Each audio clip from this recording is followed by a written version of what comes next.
Want to speak real English from your first lesson? Sign up for your free lifetime account at EnglishClass101.com. Hi everybody, welcome back to Ask Alisha, the weekly series where you ask me questions and I answer them. Maybe. First question comes from Rizal Kuswandi. Hi again, Rizal. Rizal says, can you explain what modal verbs are? Sure. So a modal verb is a verb that's used to talk about possibility or ability. In English, we have will and would, shall and should, can and could, and may, might, and must. I might come to the office later. We should look for a new apartment. Can you help me move my sofa? So we use modal verbs in English to talk about possibility, yes, and ability too, as with can and could. But we also use them in patterns relating to giving advice and asking for advice, as well as making offers and requests too. So there are a couple of videos on the channel that you can check out for some more information about modal verbs. First, you can look at the must for possibility whiteboard video. There's also a video about would, especially using would for future tense situations. That's coming out very soon. You can also look at the will versus going to video on the channel for some future tense expressions.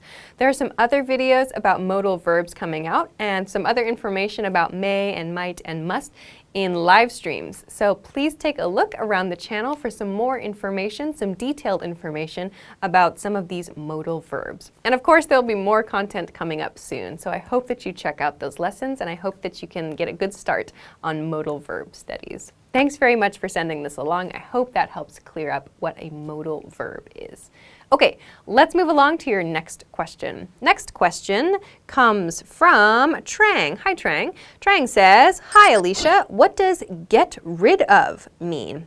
Get rid of means throw away. We often use the word get rid of when we want to throw something away quickly or when we really don't want that item or it was really unnecessary. We can also use the phrase get rid of with people, but this is used when we want to cut someone off of a group or an organization, like when someone loses their job, for example. I finally got rid of my broken blender. Our company finally got rid of that employee who was stealing things. Okay, so I hope this helps you understand the expression get rid of something. Thanks very much for sending it. All right, onward to our next question. Next question this week comes from Muhammad Al-Daily. Hi again, Muhammad. Muhammad says, hi, Alisha. What's the difference between supposedly and supposably? And can I use them interchangeably? No, use supposedly, supposedly. So supposedly means according to something else, this is true. But we use supposedly when we're like a little bit skeptical. So skeptical means we don't quite believe something is true. Like there's a little bit of like disbelief there. Like maybe someone is lying or someone is hiding something. So there's a feeling of suspicion. But it's like saying, according to this person, this situation is true. But we might not have all the information. So supposedly is the word that means this. Some examples. Supposedly, this is a good company to work for.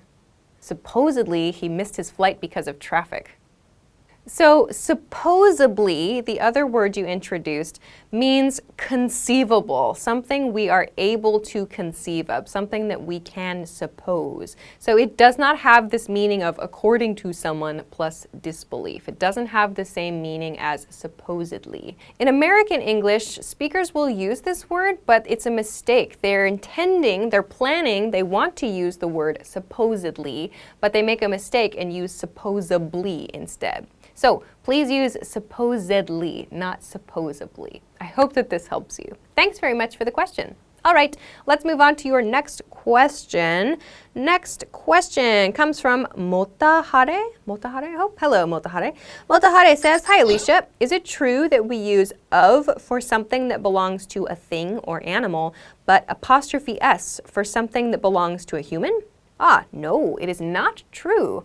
While yes, it does sound more natural to use apostrophe s for something that belongs to a human, it is not a rule to use of to show possession for something that belongs to a thing or an animal. Some examples, let's compare. The car's steering wheel came off in my hands. And the steering wheel of the car came off in my hands. My computer's screen is broken. The screen of my computer is broken. So these pairs of sentences actually mean the same thing. We're just showing possession in like different ways. I would say that native speakers will probably use whatever is the shortest way to describe whatever it is they want to say. So probably the apostrophe S pattern is most common. It's certainly not incorrect to use the of pattern. Both are fine to use here. When you're talking about people, however, it does sound much more natural to use the apostrophe S pattern. Using the of pattern to show possession for something we own or something we have sounds very weird when you're talking about people. Examples. My friend's hair is beautiful. The hair of my friend is beautiful. Your brother's shirt is so funny. The shirt of your brother is so funny. Very weird. So in these pairs, the second example sentence that uses of, while grammatically correct, sounds very strange. So when you're talking about people, use the apostrophe S pattern to talk about their characteristics or the things that they have. If you're talking about an object or an animal, you can choose whichever you prefer. As I said, native speakers tend to use the shortest expression possible. So in most cases, that's the apostrophe S pattern.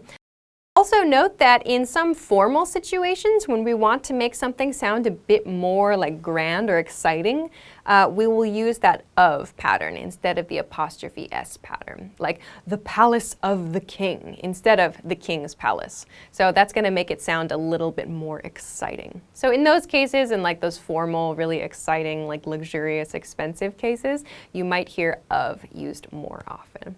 Okay, I hope that that helps you. Thanks very much for your question. Let's move along to our next question for this week. Next question comes from Bahij. Hi, Bahij. Bahij says, what's the difference between if I and if I will? For example, if I do that and if I will do that. If there's a difference, where is it? This is a good question, but the answer is that we use if I and not if I will. Actually, this relates back to our first question from this week's episode about modal verbs. When you're making a conditional sentence, that means a sentence that uses an if clause and a main clause.